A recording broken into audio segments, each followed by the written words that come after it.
चाहते हैं कि जो कमा के तैयार किया है, बेटी की शादी है, बेटे की शादी है, बच्चों की पढ़ाई के लिए कुछ जोड़ा, ये चोरी ना हो जाए।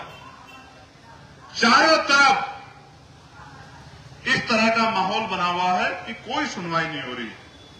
जो काम पुलिस को करना चाहिए, एडमिनिस्ट्रेशन को करना चाहिए, वो जनता कर रही है। पिछले 10-12 दिन में गुलदारों का आतंक बढ़ा और मैं आपको विश्वास दिलाता हूं कि इसकी जांच होगी कि क्या बरेली से कोई आदमखोर गुलदार लाके नजीबाबाद क्षेत्र में छोड़ा गया है। इसकी जांच होगी, मैं आपको विश्वास दिलाता हूं। और अगर ये छोड़ा गया है और ये पुख्ता हो जाता है तो जिस अधिकारी की इसमें मिली भगत है, उस अधिकारी को कुर्सी पर नहीं बैठने देंगे। इस बात पर मैं आपको विश्वास दिलाता हूं। आप जानते हो, मैंने केंद्रीय मंत्री से मुलाकात की और उन्होंने मुझे विश्वास दिलाया। मैंने उनसे आग्रह किया कि आप मेरे साथ चल के एक बार देखिए चल के कि किस तरह किसान डर के साए में मजदूर रह रहा।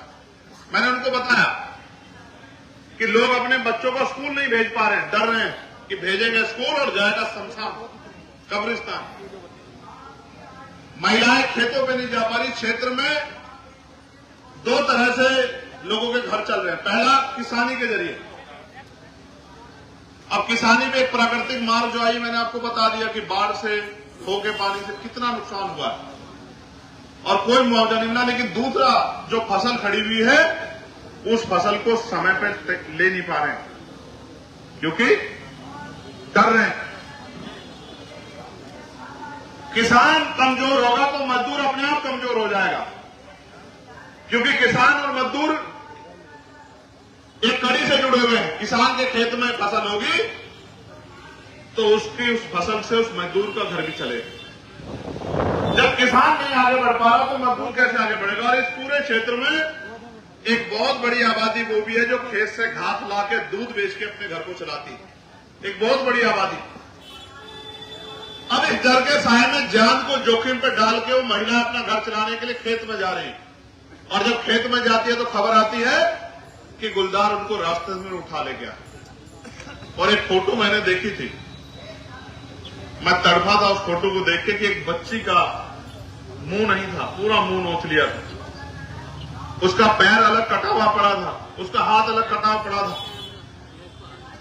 एक मन तो हुआ कि वो उस पूरे शरीर को लाके यहां इस दफ्तर में इन अधिकारियों के सामने रखा जाए और इनसे हिसाब मांगा जाए कि इस बच्चे को वापस लाके दो।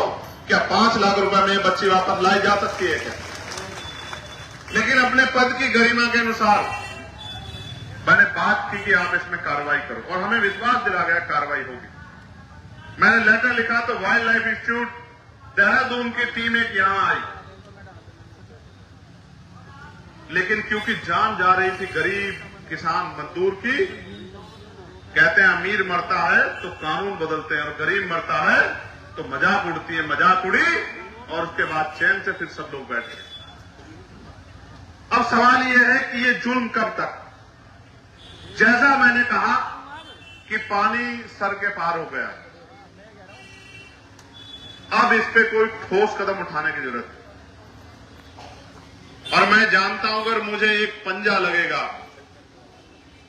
तो पूरे देश को खबर जाएगी। इसलिए मैंने फैसला लिया स्वतः कि हम उस क्षेत्र में जाके रुकने का काम करेंगे जहां गुलदार का सबसे ज्यादा आतंक है।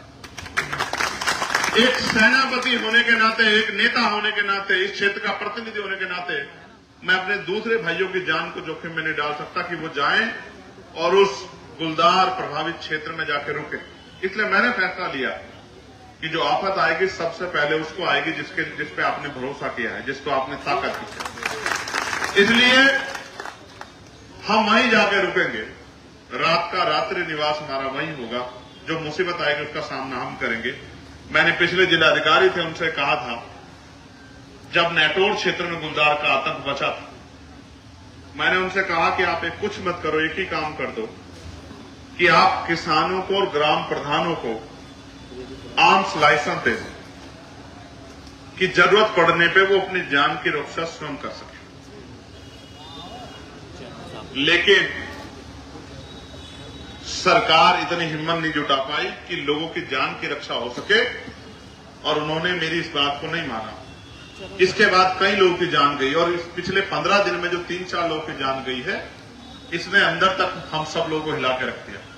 आज जो आप यहाँ गंभीरता से अपना समय, अपना कार्य छोड़ के यहाँ, भाई लांबा जी भी हमारे बीच आ गए हैं, तमाम हमारे साथी, हमारे सुरवीर सिंह जी जो हैं, जो जाट महासभा के प्रदेश अध्यक्ष रहे हैं, तमाम हमारे बहुत जिम्मेदार शख्स इस क्षेत्र के, तमाम हमारे पार्टी के सम्मानित संघर्षशील कार्यकर्ता पदाधिकारी, हमारी पार्टी के सम्मानित नेतागण, जिले के प्रभारी, मंडल के प्रभारी, प्रदेश कमेटी के मेंबर, तमाम लोग, इन्होंने मुझे सैकड़ों मैसेज करके चिंता जाहिर की कि हमें चुप नहीं बैठना चाहिए। और जब इनकी चिंता, हमारी चिंता ने एकजुटता दिखाई, तो ये आंदोलन आज यहां जमीन पे दिख रहा है। और आपने देखा मेरी घोषणा के बाद कई आंदोलन शुरू हुए, कई तरह से प्रयास किया गया, लेकिन ये प्रयास काफी नहीं, हमें ठोस समाधान चाहिए। और मैं आपको विश्वास दिलाता हूं कि इस बार इसका ठोस ही परिणाम निकलेगा।